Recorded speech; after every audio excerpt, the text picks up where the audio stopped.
and you feel a little bit guilty by advocating for yourself.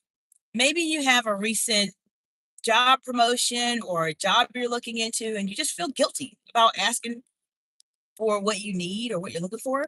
Well, in this video, I'm going to share with you why advocating for yourself without guilt is something that, yes, can absolutely happen. There's just a couple things you have to keep in mind. And I'm going to share with you a few insights that I have learned over the past 20 years being in different types of roles where I've had to advocate for myself as it relates to my salary, visibility, or different projects, in hopes that it will help you on your journey. Now, if you're new to me, my name is Dr. Jacinta, and if you are one of my amazing subscribers, welcome back, friend. So good to see you. This video and this channel heavily focuses in on advanced communication skills and strategies that will help you to communicate more confidently and concisely under pressure. Now, why do people struggle with advocating for themselves? I'm going to say this in general, but I'm obviously going to focus in on women specifically because I have found that some women really struggle with this. Some of the reasons why women tend to struggle with advocating for themselves is because there is an aspect of ourselves, could be very, very small, where we feel like we simply do not deserve whatever it is we're asking for. For example, if you are starting a new role and you're asking for a higher salary, or maybe you are asking to be put on a larger project, perhaps you are being asked to be in a more visible role or more visible setting, there's this small part of us, there's this small voice in our heads that says, you're not ready for that. You're not worth that. And this is the reason why women tend to struggle with advocating for themselves with guilt. Now, how can you get over this part? The best way for you to get over this specifically is to understand this is one of the most important things I think I'm going to share with you all. You are unique and special in your own way. And no one, I repeat, no one has the experiences that you do.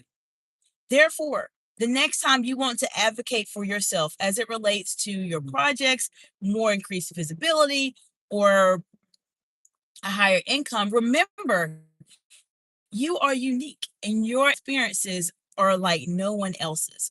And they will not be able to bring anyone else with your experience to this specific role. I want to say hello and welcome to those of you watching the live today. Let me know what part of the big, beautiful world you all are joining from today. And have you ever struggled with advocating for yourself without feeling guilty? In the comments below. Let's talk about it. Another reason why leaders sometimes tend to struggle with advocating for themselves, and I want to say hello to Ellen Gomery. Hello, welcome, welcome. Another reason why leaders tend to struggle with advocating for themselves specifically has to do with the fact that people are just afraid. They're just afraid. The reason why people are afraid is because they don't know what to say. Now, let me know if you were watching, if you ever felt afraid to ask or advocate for yourself. Put in the comments below. But a lot of times people are simply afraid. And the reason why they are afraid is because they don't know what to say. They do not know how they're going to be perceived. If they ask for more income, they ask for a higher level project, or they ask for more visibility, they just don't know what to say. Now, if this is something that perhaps you have ever struggled with, you have ever struggled with not knowing what to say as a leader, or specifically for the audience that I provide executive coaching and consultation services to, women in leadership, if you just didn't know what to say and how to say it, I encourage you to contact me for an executive strategy session at exciteexcellence.org. But there's a couple things that you want to keep in mind when you're trying to advocate for yourself. And I'm going to give you a couple insights, couple secrets to keep in mind that will help you. So get a pen and paper if you're ready. One of the things that you want to do if you're trying to advocate for yourself is take a few moments before your conversation, before whatever conversation it is that you're going to be having, write down or at least take some time to reflect on your successes. What are some of the amazing things you have done in your career? What are some aspects of your career that really stand out from everybody else? You want to write those down.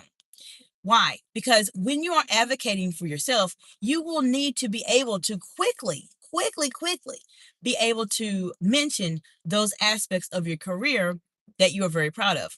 The second thing that you will want to do if you're trying to advocate for yourself and you are just worried about that what to say part of it is to gather some data. So I mentioned to you about looking into what it is specifically that you have done as accomplishments, but let's take it a step further.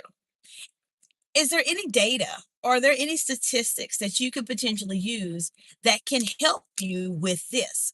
Maybe you have decreased collections by 40% or 30%. Maybe you have increased production by 50%. Let's get some data. Let's get some data that you can actually say. My next strategy for you